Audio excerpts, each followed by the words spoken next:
Good morning to this last-minute addition to our Fahrplan today. There will probably be time for a few minutes of Q&A in the end, so you can ask questions here or on IRC and Twitter via our Signal Angels. Please welcome Jake Applebaum, independent journalist, for his talk To Protect and Infect, Part 2.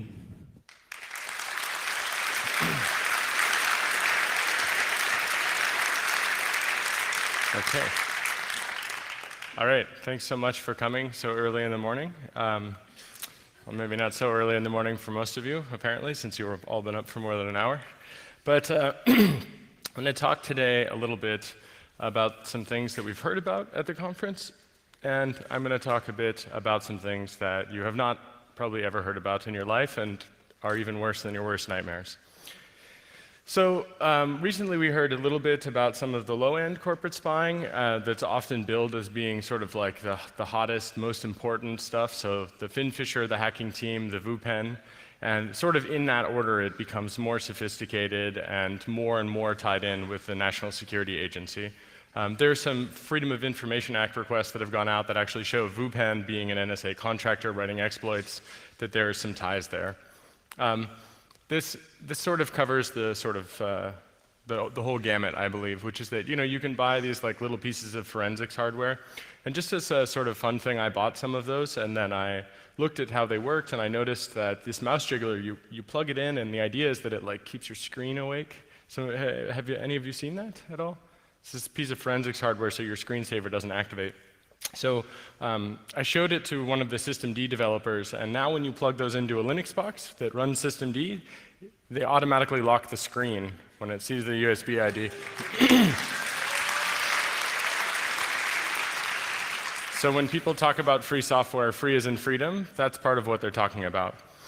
So there's some other things which I'm not going to really talk a lot about it because basically this is all bullshit that doesn't really matter, and we can defeat all of that. This is the individualized things we can defend against. But I want to talk a little bit about how it's not necessarily the case that because they're not the most fantastic, they're not the most sophisticated, that therefore we shouldn't worry about it. This is Rafal. I met him when I was in Oslo, in Norway, for the Oslo Freedom Forum. And basically, he asked me to look at his computer because he said, something seems to be wrong with it. I think that there's something, slowing it down. And I said, well, I'm not going to find anything. I don't have any tools. We're just going to like sit at the computer. And I looked, and it has to be the lamest backdoor I've ever found. It was basically a very small program that would just run in a loop and take screenshots. And it failed to upload some of the screenshots, and so there were 8 gigabytes of screenshots in his home directory. And I said, I'm sorry to break it to you, but I think that you've been owned, and by complete idiots. And he was really he felt really violated. And then he told me what he does, which is he's an investigative journalist who works with top secret documents all the time with extreme operational security to protect his sources. But when it came to computing, JSchool failed him. And as a result, he was compromised pretty badly. He was not using a specialized operating system like Tails, which if you're a journalist and you're not using Tails, you should probably be using Tails unless you really know what you're doing. Apple did a pretty good job at revoking this application. And it was, in theory, it stopped. There are lots of samples from the same group. And this group that did this is tied to a whole bunch of other attacks across the world, actually, which is why it's connected up there with Operation Hangover. The scary thing, though, is that this summer, after we'd met, he was actually arrested relating to some of these things. And now, as I understand it, he's out, but when you mess with a military dictatorship, it messes with you back. So even though that's one of the lamest backdoors, his life is under threat. So just simple things can cause serious harm to regular people that are working for some kind of truth-telling. And that, to me, is really a big part of my motivation for coming here to talk about what I'm going to talk about next, which is that for every person that we learn about, like Rafal, I think there are lots of people we will never learn about. And to me, that's very scary. And I think we need to bring some transparency, and that's what we're going to talk about now. And I really want to emphasize this point. Even though they're not technically impressive, they are actually still harmful. And that is really a key point to drive home. I mean, some of the backdoors that I've seen are really not sophisticated. They're not really that interesting. And in some cases, they're common off-the-shelf purchases between businesses, so it's like business-to-business exploitation, software development.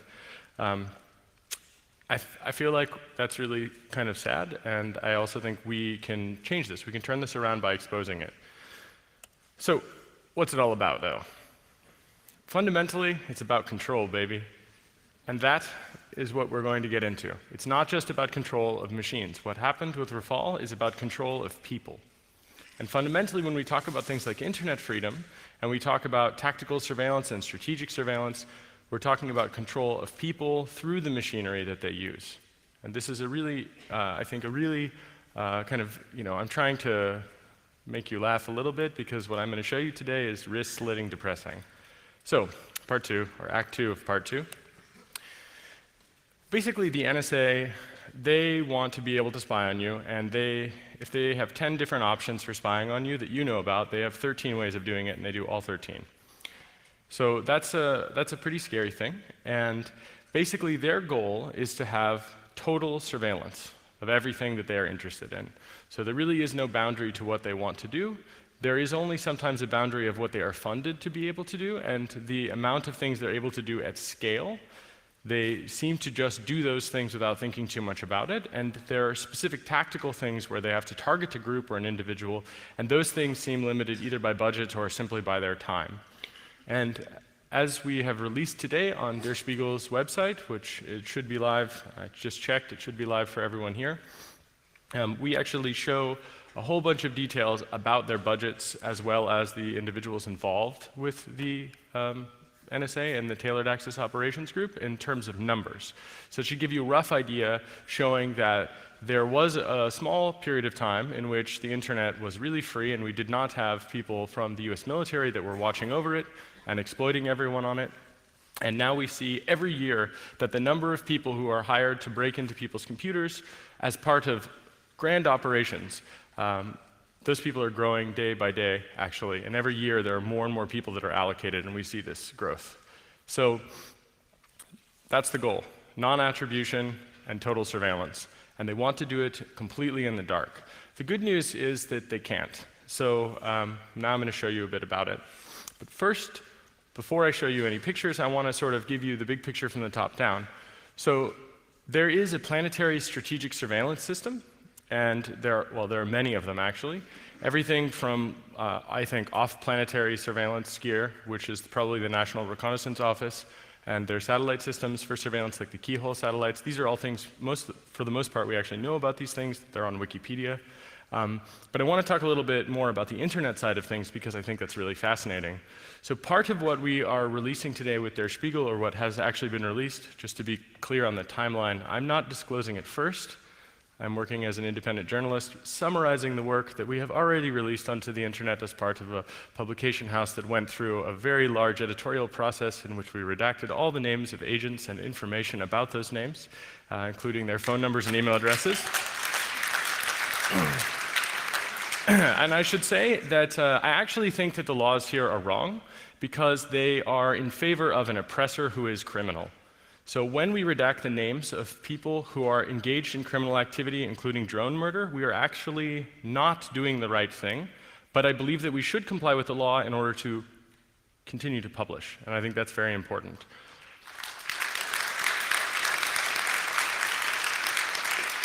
We also redacted the names of victims of NSA surveillance because we think that there's a balance.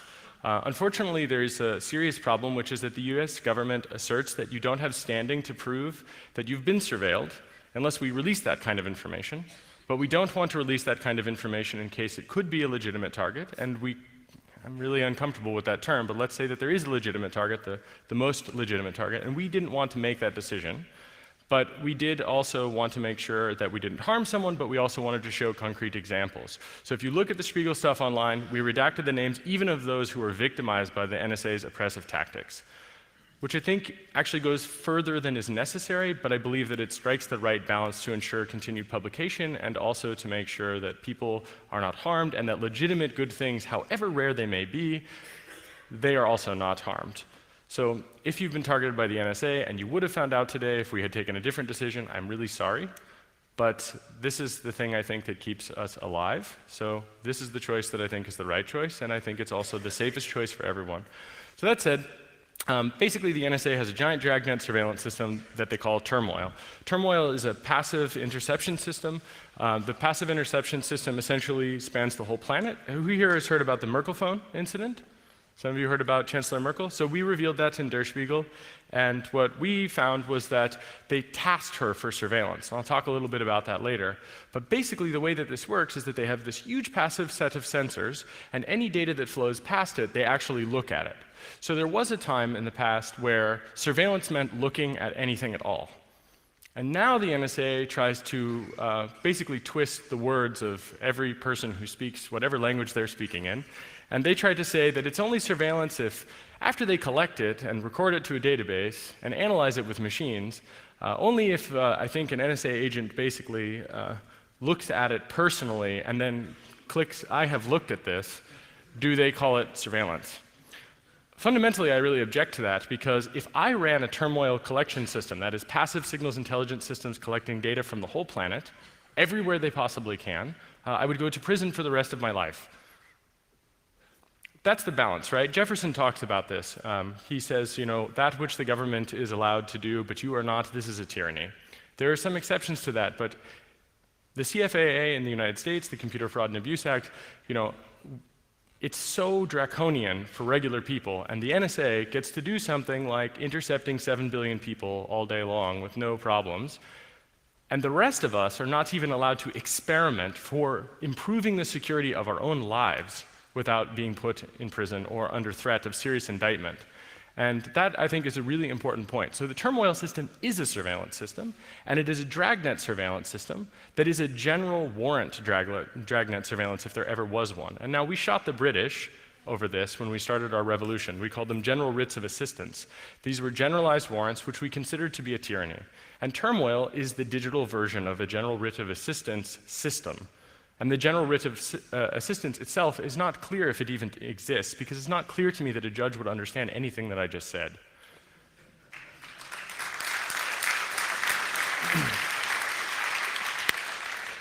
Okay, so now we're going to get scary. So that's just the passive stuff. There exists another system, it's called Turbine, and we revealed about this system in the Spiegel publications today as well. So if Turmoil is deep packet inspection, then Turbine is deep packet injection. And it is the system that, combined together with a thing, with Turmoil and Turbine, you can create a platform which they have consolidated, which they call Qfire. Qfire is essentially a way to programmatically look at things that flow across the internet that they see with Turmoil, and then using Turbine, they're able to actually inject packets to try to do attacks. And I'll describe some of those attacks in detail in a moment. But essentially, the interesting thing about Qfire also is that they have a thing that's called a diode. So if you have, for example, a large number of systems where you control them, you might say, hey, what are you doing on that backbone? Hey, what's going on with these systems? And they could say, well, you know, we paid for access, we're doing this, it's all legal, et cetera. Qfire has this really neat little detail, which is that they compromise other people's routers and then redirect through them so that they can beat the speed of light. And how they do that is that they have a passive sensor that's nearby a thing that they can inject from. And when they see that that thing sees a selector that is interesting to them or is doing a thing that they would like to tamper with in some way, then they take a packet, they encapsulate the packet, they send it to the diode, which might be your home router potentially, and then that home router decapsulates that packet and sends it out. And because that is very close to you, and let's say you're visiting Yahoo, then the Yahoo packet will not beat you. That is, or they will not beat the NSA or GCHQ. So it's a race condition. And so they basically are able to control this whole system and then localize attacks in that process. So that's a pretty scary stuff, actually. And while it is a digital thing, I think it's important to understand that this is what Jefferson talked about when he talked about tyranny. This is turnkey tyranny, and it's not that it's coming, it's actually here. It's just merely a question about whether or not they'll use it in a way that we think is a good way or not a good way. And one of the scariest parts about this is that for this system, or these sets of systems to exist, we have been kept vulnerable. So it is the case that if the Chinese, if the Russians, if people here wish to build this system, there's nothing that stops them. And in fact, the NSA has in a literal sense, retarded the process by which we would secure the internet because it establishes a hegemony of power, their power in secret to do these things. And in fact, I've seen evidence that shows that there are so many compromises taking place between the different Five Eyes signals intelligence groups that they actually have lists that explain, if you see this backdoor on the system, contact the friendly agency. You've just re-compromised the machine of another person. So when we talk about this, we have to consider that this is designed for at-scale exploitation. And as far as I can tell, it's being used for at-scale exploitation, which is not really, in my mind, a targeted, particularized type of thing, but rather it's phishing operations, it's phishing expeditions, it's more like phishing crusades, if you will. And in some cases, looking at the evidence, that seems to be what it is, targeting Muslims, I might add, because that's what they're interested in doing. So that said, that's the internet, and we get all the way down to the bottom, and we get to the close access operations and off-net.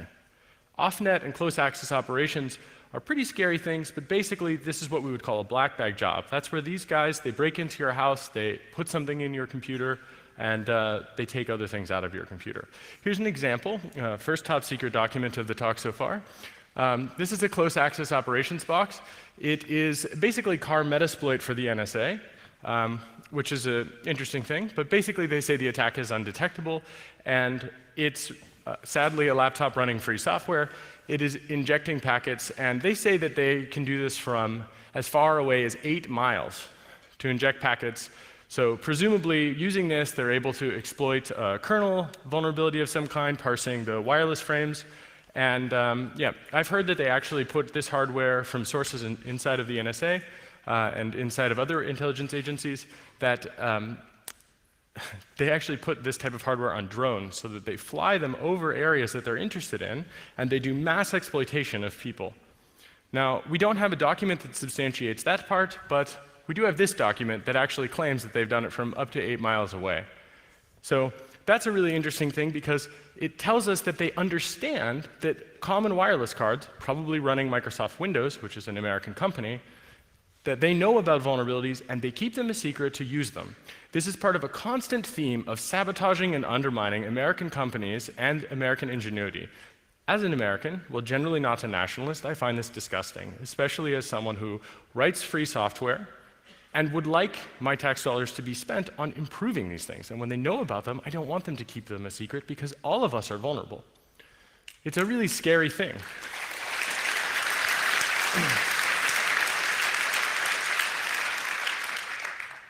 And it just so happens that at my house, myself and many of my friends, when we use wireless devices, Andy knows what I'm talking about, a few other people here, all the time we have errors in certain machines which are set up at the house, in some cases as a honeypot, thanks guys, where kernel panic after kernel panic, exactly in the receive handler of the Linux kernel where you would expect this specific type of thing to take place.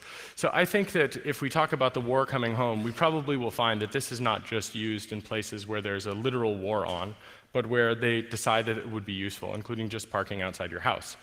Now, I only have an hour today, so I'm going to have to go through some other stuff pretty quickly. I want to make a couple points clear. This wasn't clear. Even though it was written in the New York Times by my dear friend Laura Poitras, who is totally fantastic, by the way, and you are great. But 15 years of data retention. So the NSA has 15 years of data retention. It's a really important point to drive home. I joked with Laura when she wrote the New York Times article with James Risen, she should do the math for other people and say 15 years. She said they can do the math on their own. I believe in them. I just want to do the math for you. 15 years. That's scary. I don't ever remember voting on that. I don't ever remember even having a public debate about it. And that includes content as well as metadata. So they use this metadata. They search through this metadata retroactively. They do what's called tasking. That is, they find a set of selectors. So that's a set of unique identifiers, email addresses, cookies, MAC addresses, IMEIs, whatever is useful, voice prints potentially, depending on the system. And then they basically task those selectors for specific activities. So that ties together with some of the attacks which I'll talk about. But essentially, quantum insertion and things that are like quantum insertion, they're triggered as part of the turmoil and turbine system and the Q-fire system, and they're all put together so that they can automate attacking people based on the plain text traffic that transits the internet, or based on the source or destination IP addresses. This is a second top secret document. This is an actual NSA lolcat for the quantum theory program.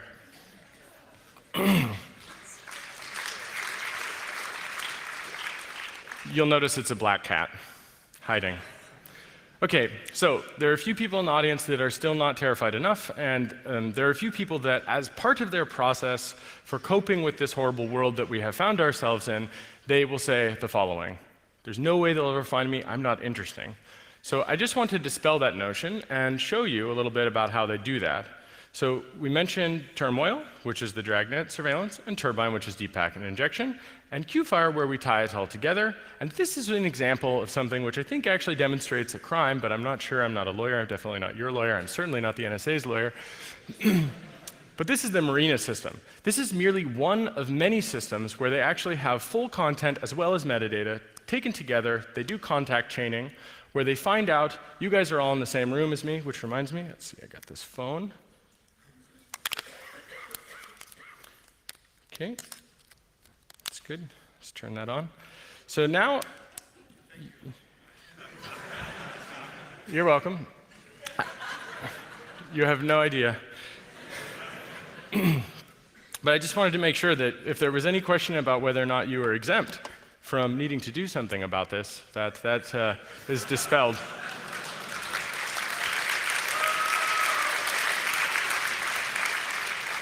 Okay, cell phone's on.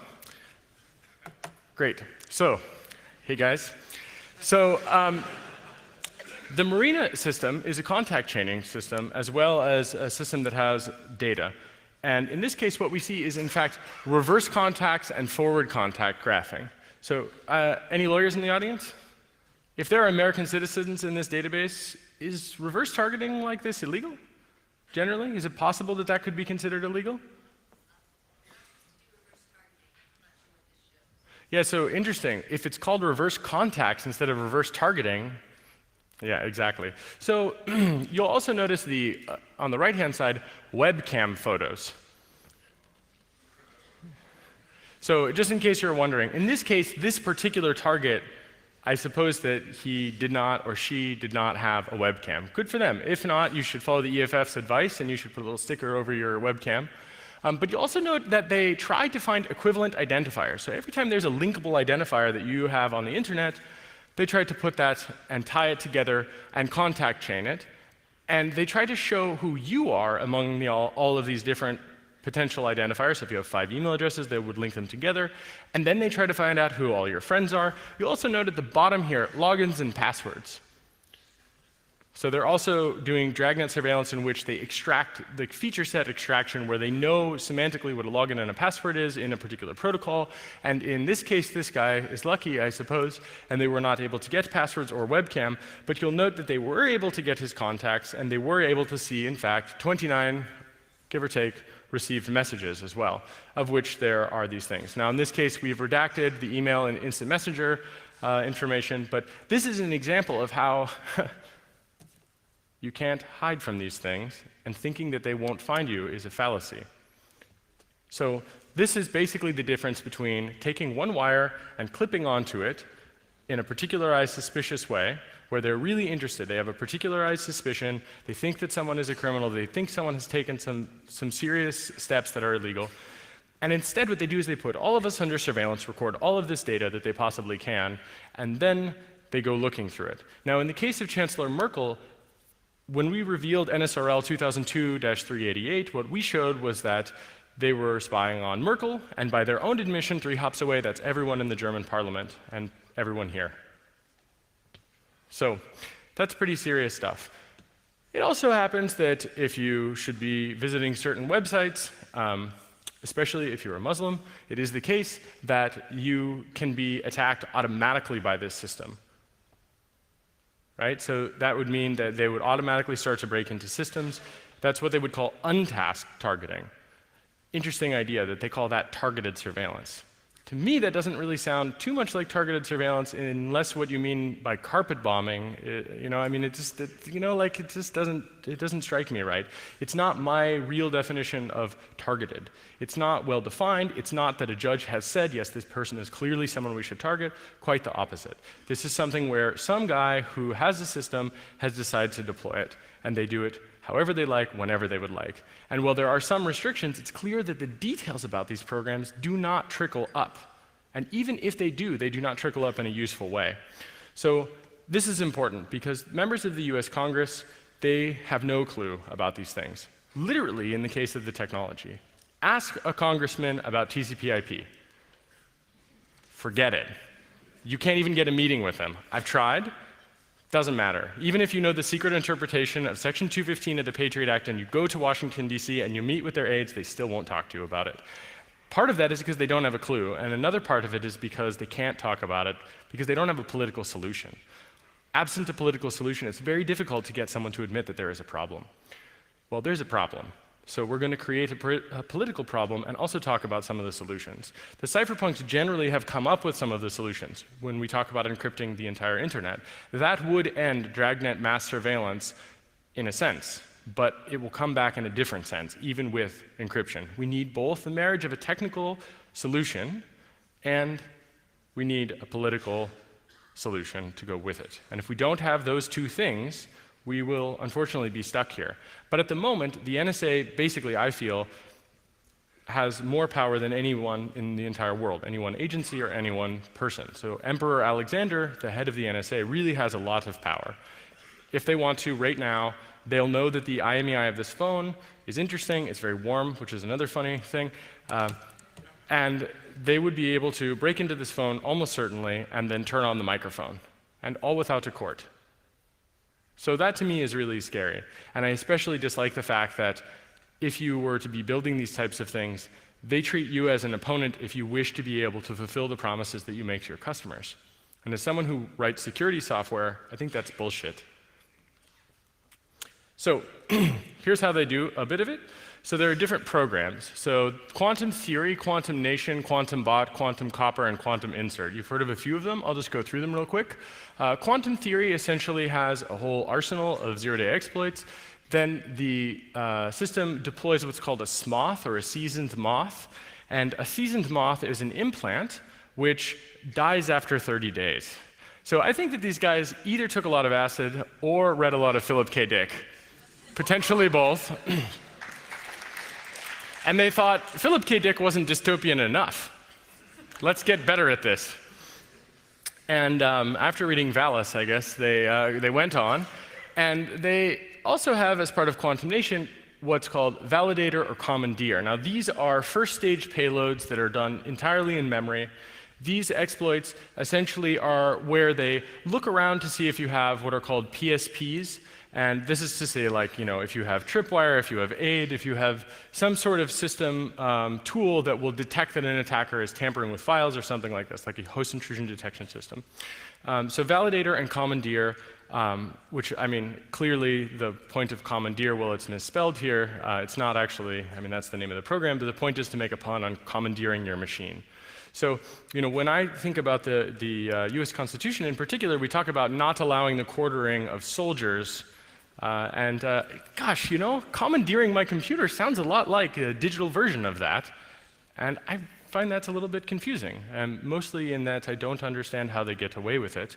But part of it is because until right now, we didn't know about it in public, which is why we're releasing this in the public interest so that we can have a better debate about whether or not that counts, in fact, as a part of this type of what I would consider to be tyranny, or perhaps you think it is a measured and reasonable thing.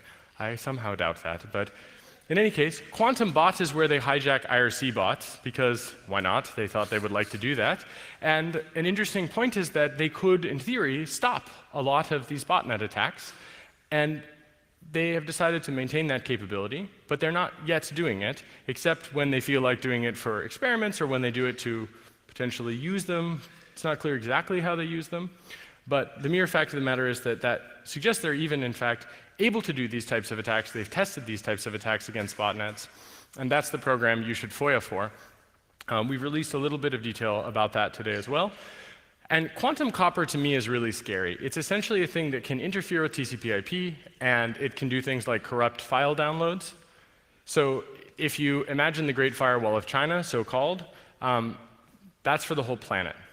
So if the NSA wanted to, tomorrow they could kill every anonymity system that exists by just forcing everyone who connects to an anonymity system to reset, just the same way that the Chinese do right now in China with the Great Firewall of China. So that's like the NSA built the equivalent of the Great Firewall of Earth. That's, to me, that's a really scary, heavy-handed thing. And I'm sure they only use it for good. But yeah, back here in reality, that to me is a really scary thing, especially because one of the ways that they are able to have this capability, as I mentioned, is these diodes. So what that suggests is that they actually repurpose other people's machines in order to reposition and to gain a capability inside of an area where they actually have no legitimacy inside of that area. That, to me, suggests it is not only heavy-handed, that they have probably some tools to do that. You see where I'm going with this? Well, quantum insertion, this is also an important point because this is what was used against Belgacom. This is what's used by a whole number unfortunately, players in the game, where basically what they do is they inject a packet. So you have a TCP connection, Alice wants to talk to Bob, and for some reason Alice and Bob have not heard about TLS. Alice sends an HTTP request to Bob, Bob is Yahoo, NSA loves Yahoo, and basically they inject a packet which will get to Alice before Yahoo is able to respond, right? And the thing is that if that was a TLS connection, the man-on-the-side attack would not succeed. That's really key. If they were using TLS, the man-on-the-side attack could at best, as far as we understand it at the moment, they could tear down the TLS session, but they couldn't actually actively inject. So that's a man-on-the-side attack. We can end that attack with TLS. When we deploy TLS everywhere, then we will end that kind of attack. So there was a joke, you know, when you download MP3s, you ride with communism from the 90s. Some of you may remember this. When you bareback with the internet, you ride with the NSA.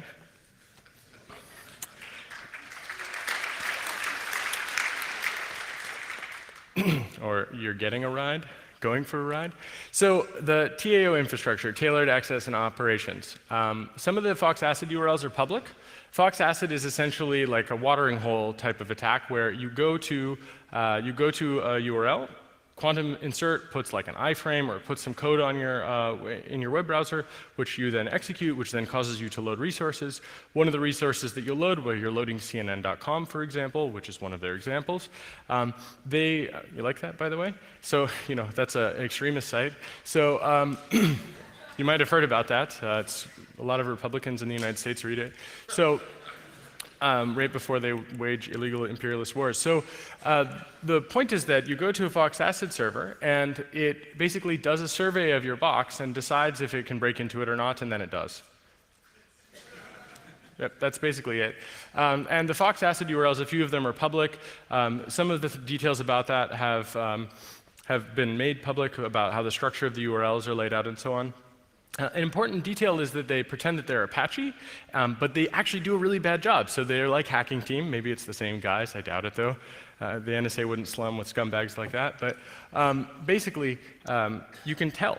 You can find them because they aren't really Apache servers. They pretend to be something else.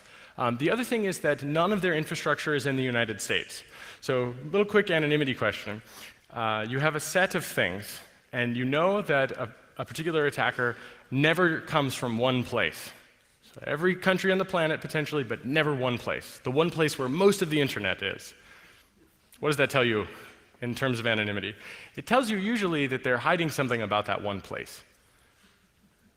Maybe there's a legal requirement for this. It's not clear to me. But what is totally clear to me is that if you see this type of infrastructure and it is not in the United States, there is a chance, especially today, that it's the NSA's Tailored Access and Operations Division. And here's an important point. When the NSA can't do it, they bring in GCHQ. So for example, for targeting certain Gmail selectors, they can't do it. And in the documents we released today, we show that they say, if you have a partner agreement form and you need to target, there are some additional selectors that become available should you need them. So when we have a limit of an intelligence agency in the United States or here in Germany or something like this, we have to recognize that information is a currency in an unregulated market. And these guys, they trade that information. And one of the ways they trade that is like this. And they love Yahoo. So, little breather. It's always good to make fun of the GCHQ with Austin Powers. Okay, another classified document here. That's actual NSA open office or PowerPoint clip art of their horrible headquarters that you see in every news story. I can't wait to see a different photo of the NSA someday. But you'll notice right here they explain how quantum works. Now, SSO is a special source operations site. So you've seen US embassies. Usually the US Embassy has dielectric panels on the roof. That's what we showed in Berlin. That was called Das Nest on the cover of Der Spiegel. That's an SSO site. So they see that this type of stuff is taking place, they do an injection, and they try to beat the Yahoo packet back. Now, another interesting point is that for the Yahoo packet to be beaten, the NSA must impersonate Yahoo. This is a really important detail because what it tells us is that they are essentially conscripting Yahoo and saying that they are Yahoo. So they are impersonating a US company to a US company user, and they are not actually supposed to be in this conversation at all. And when they do it, then they, of course, basically, if you're using Yahoo, you're definitely going to get owned. So, and I don't just mean that in that Yahoo is vulnerable, they are, but I mean people that use Yahoo tend to, maybe it's a bad generalization, but you know, they're not the most security conscious people on the planet. They don't keep their computers up to date, I'm guessing, and that's probably why they love Yahoo so much. They also love CNN.com, which is some other, I don't know what that says. It's like a sociological study of compromise. But that's an important detail. So the SSO site sniffs, and then they do some injection. They redirect you to Fox Asset. That's for web browser exploitation. They obviously have other exploitation techniques. OK, so now, we all know that cell phones are vulnerable. Here's an example. This is a base station that the NSA has that I think it's the first time ever anyone's ever revealed an NSA IMSI catcher. So here it is. Well, actually, second time, because Der Spiegel did it this morning, but you know what I mean.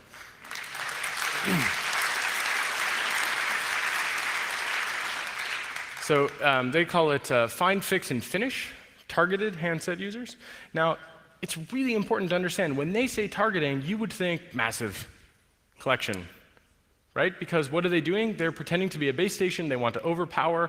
They want to basically be the phone that you connect to, or the phone system that you connect to. And that means lots of people are going to connect potentially. So it's not just one targeted user. So hopefully they have it set up so that if you need to dial 911, or here in Europe, 112, you know, by the way, if you ever want to find one of these things, try to call different emergency numbers, note which ones are out where, just as a little detail. Also note that sometimes if you go to the Ecuadorian embassy, you will receive a welcome message from Uganda Telecom, because the British, when they deployed the IMSI catcher against Julian Assange at the Ecuadorian embassy, made the mistake of not reconfiguring the spy gear they deployed in Uganda when they deployed it in London.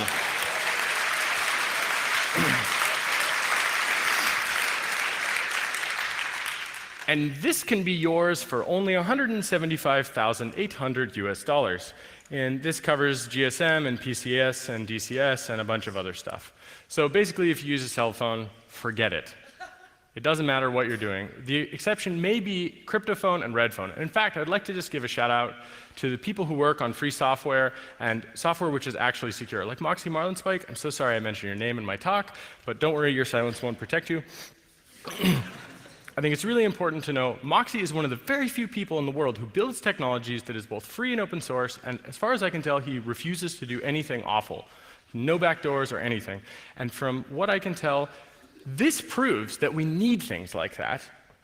This is absolutely necessary because they replace the infrastructure we connect to. It's like replacing the road that we would walk on and adding tons of spy gear. And they do that too. We'll get to that. Okay. So I'm going to go a little quick through these because I think it's better that you go online and you ingest it, and I want to have a little bit of time for questions. But basically, here's an example of how, even if you disable a thing, the thing is not really disabled. So if you have a Wi-Fi card in your computer, the Somber Knave program, which is another classified document here,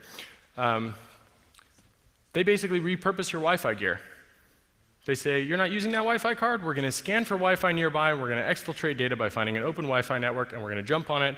So they're actually using other people's wireless networks in addition to having this stuff in your computer. And this is one of the ways they beat a so-called air-gapped target computer. Okay, so here are some of the software implants.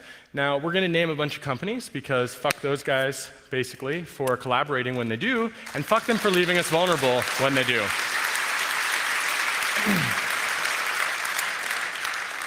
And I mean that in the most loving way, because some of them are victims, actually. It's important to note that we don't yet understand which is which. So it's important to name them so that they have to go on record, and so that they can say where they are, and so that they can give us enough rope to hang themselves. I really want that to happen, because I think it's important to find out who collaborated and who didn't collaborate. In order to have truth and reconciliation, we need to start with a little truth. So Stucco Montana is basically bad BIOS. If you guys have heard about that, I feel very bad for Dragos. He doesn't really talk to me right now. I think he might be kind of mad. But after I was detained by the US Army on US soil, I might add, they took a phone from me. Now, it shouldn't matter, but they did. They also, I think, went after all my phone records, so they didn't need to take the phone. But for good measure, they just wanted to try to intimidate me, which was exactly the wrong thing to do to me. But as he told the story, after that happened, all of his computers, including his Xbox, were compromised. And he says, even to this day, that some of those things persist. And he talks about the BIOS. Here's a document that shows clearly that they actually reflash the BIOS, and they also have other techniques, including system management mode, related rootkits, and that they have persistence inside of the BIOS. So it's an incredibly important point. This is evidence that the thing that Dragos talks about, maybe he doesn't have it, but it really does exist. Now the question is, how would he find it? We don't have the forensics tools yet. We don't really have the capabilities widely deployed in the community to be able to know that and to be able to find it. Here's another one. This one's called swap. In this case, it replaces the host-protected area of the hard drive, and you can see a little graph where there's target systems, you see the internet, interactive ops, so they've got like a guy who's hacking you in real time, the People's Liberation Army, NSA, and you can see all of these different things about it. Each one of these things, including SneakerNet, these are different programs, most of which we revealed today in Der Spiegel. But you'll notice that it's Windows, Linux, FreeBSD, and Solaris. How many Al-Qaeda people use Solaris, do you suppose? This tells you a really important point. They are interested in compromising the infrastructure of systems, not just individual people. They want to take control and literally colonize those systems with these implants. And that's not part of the discussion. People are not talking about that because they don't know about that yet, but they should. Because in addition to the fact that Sun is a US company, which they are building capabilities against, that to me really bothers me. I can't tell you how much that bothers me.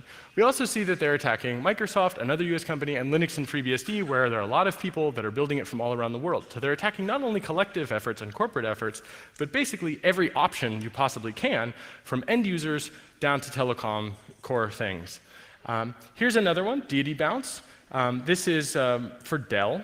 So Dell PowerEdge 1850, 2850, 1950, 2950 RAID servers using any of the following BIOS versions. Right? So just in case you're wondering, hey Dell, why is that? Curious about that. Love to hear your statements about it. So if you write Yara SIGs and you're interested in looking for NSA malware, look for things that use RC6. So look for the constants that you might find in RC6. And when they run, if they emit UDP traffic, we've actually seen a sample of this, but we were not able to capture it, sadly. But emitting UDP traffic that is encrypted. You know, people that I've worked with on things related to this, they've had their house black-bagged. They've had pretty bad stuff happen to them. That's their story to tell. But one of the interesting details is that after those events occurred, these types of things were seen. Man, that was a really bad idea for those guys, I might add, because I wouldn't have put the slide in if that had not occurred. But if you want to look for it, you'll find it. I know some people that have looked with Yara SIGs, and they have in fact found things related to this. So I suspect a lot of malware researchers in the near future are going to have a lot of stuff to say about this particular slide. I'll leave that to them. I think it's very important to go looking for these things, especially to find out who is victimized by them. Here's an iPhone backdoor. So dropout Jeep, so you can see right there. So SMS, contact list retrieval, voicemail, hot microphone, camera capture, cell tower location. Cool. Do you think Apple helped them with that? I don't know. I hope Apple will clarify that. I think it's really important that Apple doesn't. Here's a problem. I don't really believe that Apple didn't help them. I can't prove it yet, but they literally claim that anytime they target an iOS device, that it will succeed for implantation. Either they have a huge collection of exploits that work against Apple products, meaning that they are hoarding information about critical systems that American companies produce and sabotaging them, or Apple sabotaged it themselves. Not sure which one it is. I'd like to believe that since Apple didn't join the PRISM program until after Steve Jobs died, that maybe it's just that they write shitty software. We know that's true.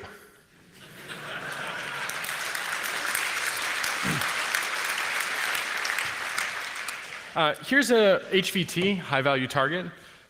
This is a high-value target being targeted with a backdoor for Windows CE Thuraya phones. So if you have a Thuraya phone and you were wondering if it was secure, yeah, maybe.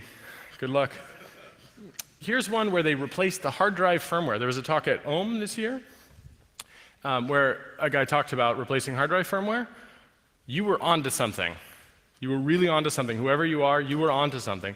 Because the NSA has a program here, irate monk, and that's exactly what they do. They replace the firmware in the hard drive, so it doesn't matter if you reformat the hard drive, you're done. The firmware itself can do a whole bunch of stuff. So here are the names of the hard drive companies where it works: Western Digital, Seagate, Maxtor, and Samsung. And of course, they support FAT, NTFS, ext3, and UFS. They probably now have support for additional file systems, but this is what we can prove. Please note at the bottom left and the bottom right, status: released and deployed, ready for immediate delivery, and unit cost, $0. It's free. Yeah, you can't get it. It's not free as in free software. It's free as in you're owned.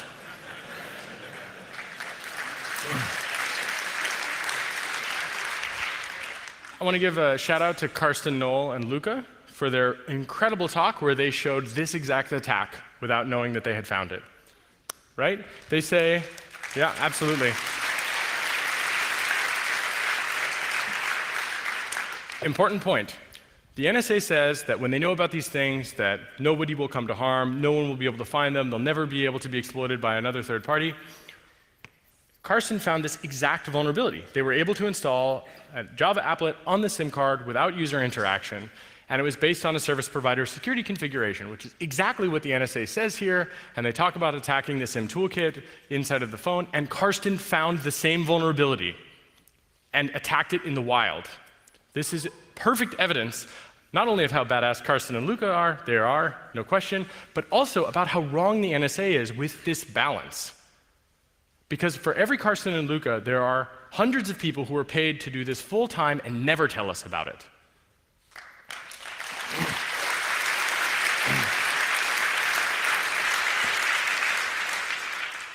Important detail.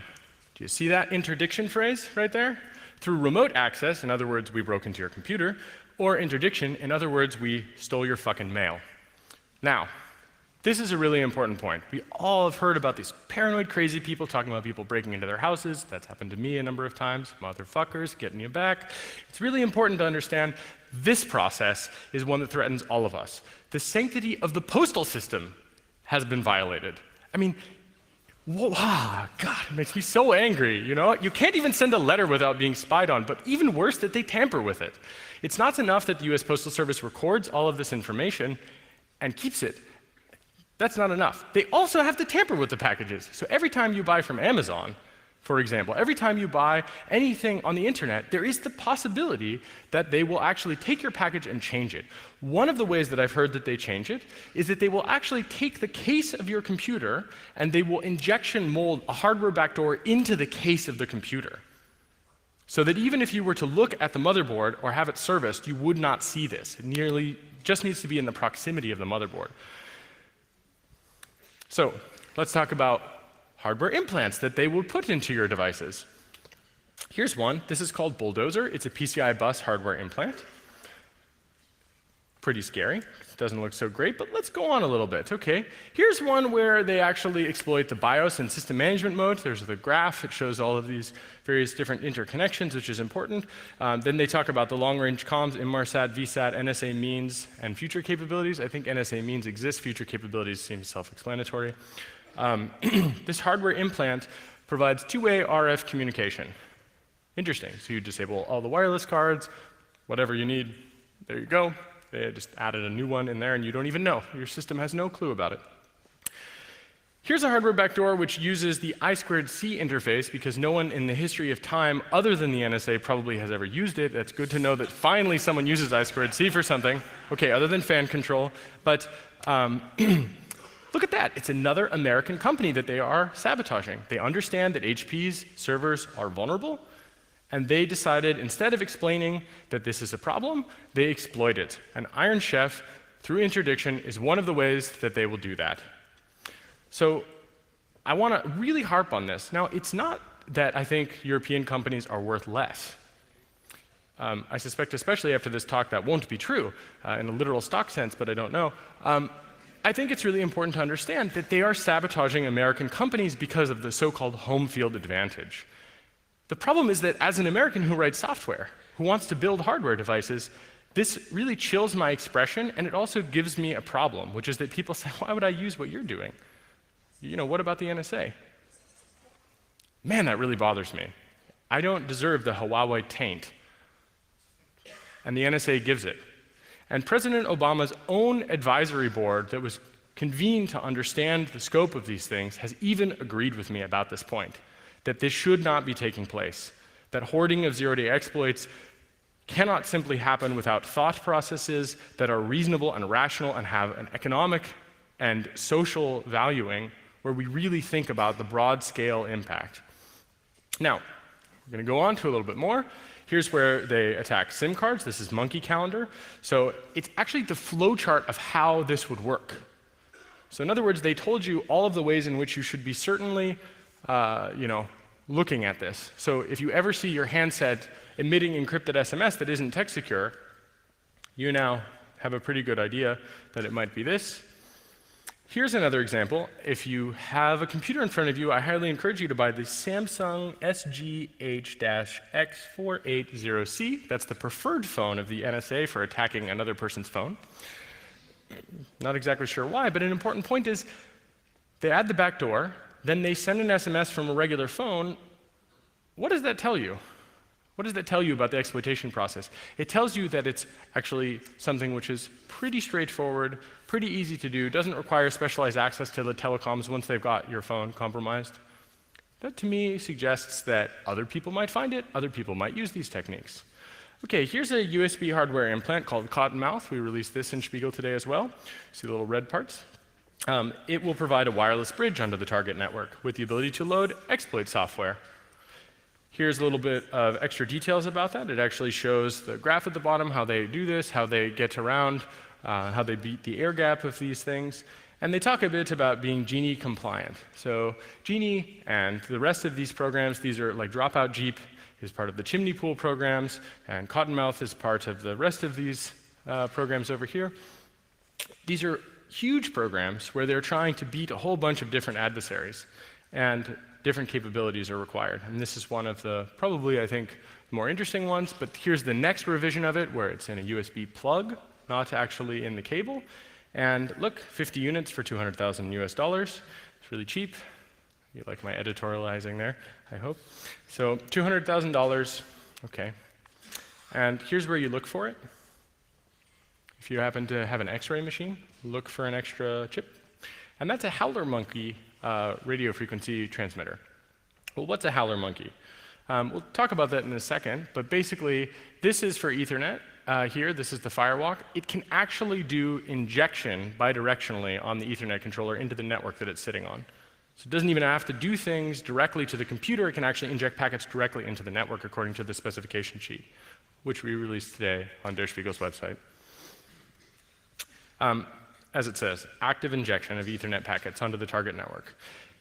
Here's another one from Dell with an actual Flux Babbitt hardware implant for the PowerEdge 2950. This uses the JTAG debugging interface of the server.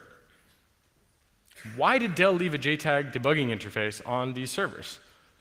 Interesting, right? Because it's like leaving a vulnerability in. Is that a bug door or a backdoor? Or just a mistake? Well, hopefully they will change these things, or at least make it so that if you were to see this, you would know that you had some problems. Hopefully Dell will release some information about how to mitigate this advanced persistent threat.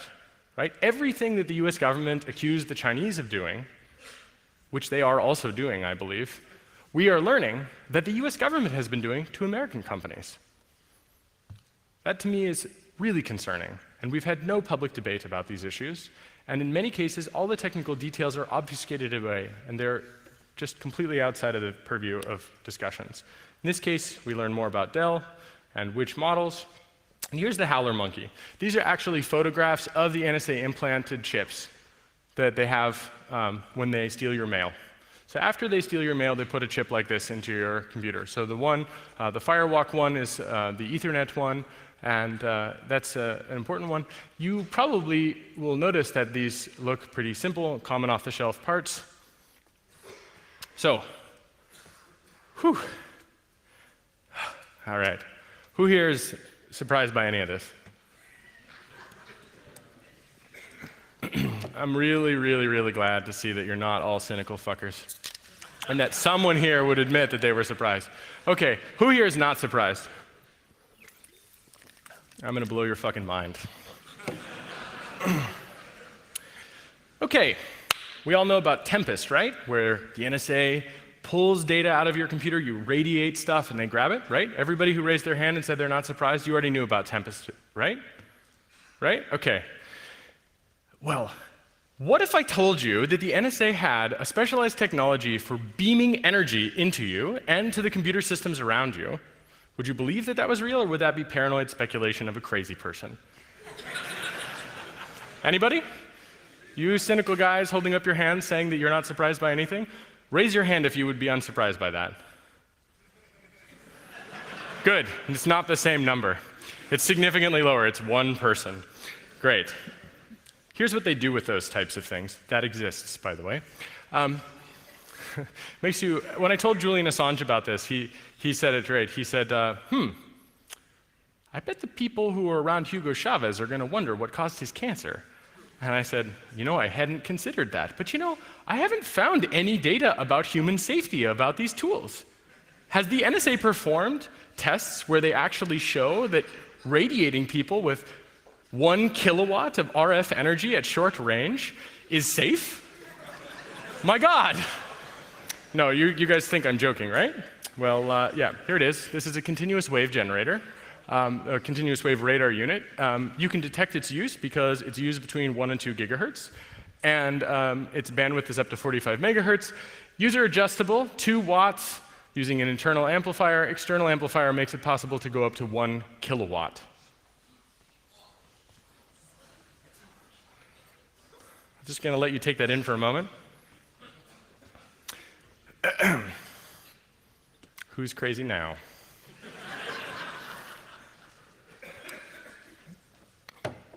Now, I'm being told I only have 1 minute, so I'm going to have to go a little bit quicker. I'm sorry. Here's why they do it. This is an implant called RageMaster. It's part of the Angry Neighbor family of tools, where they have a small device that they put in line with a cable in your monitor, and then they use this radar system to bounce a signal. This is not unlike the Great Seal Bug that Louis Theremin designed for the KGB. So it's good to know we finally caught up with the KGB, but now with computers. They send the microwave transmission, the continuous wave, it reflects off of this chip, and then they use this device to see your monitor. Yep, so there's the full life cycle. First they radiate you, then you die from cancer, then you win. Okay, so here's the same thing, but this time for keyboards, USB and PS2 keyboards. So the idea is that it's a data retroreflector. Here's another thing, but this one, the Tawdry Yard program, is a little bit different. It's a beacon. So this is where probably then they kill you with a drone. That's pretty scary stuff. They also have this for microphones to gather room bugs. For room audio, notice the bottom, it says, all components are common off the shelf and are so non-attributable to the NSA. Unless you have this photograph and the product sheet. Happy hunting.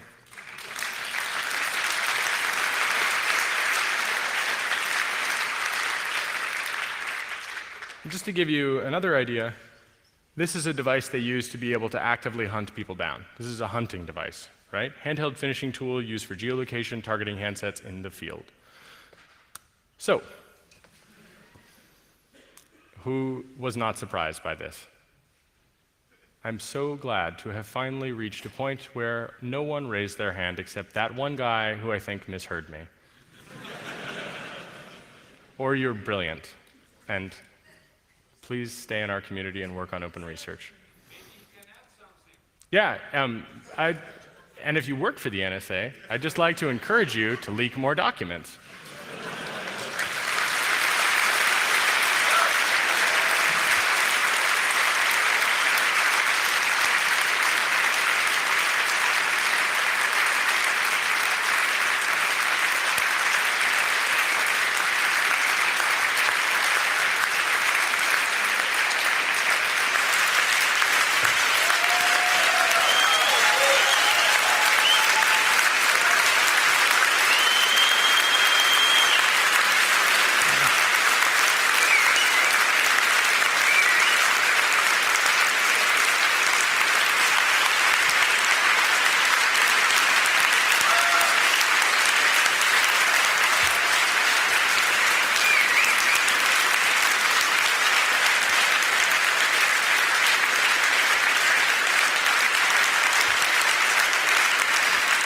Thank you very much, Jake. Thank you. I'm afraid we ran all out of time for the Q&A. I'm very sorry for everyone who wanted to ask questions. But we do have a press conference. Well, if you guys, I say occupy the room for another 5 minutes, or know that there's a press conference room that will be opened up where we can all ask as many questions as we want in 30 minutes if you're interested. And I'll basically be available until I'm assassinated to answer questions. So,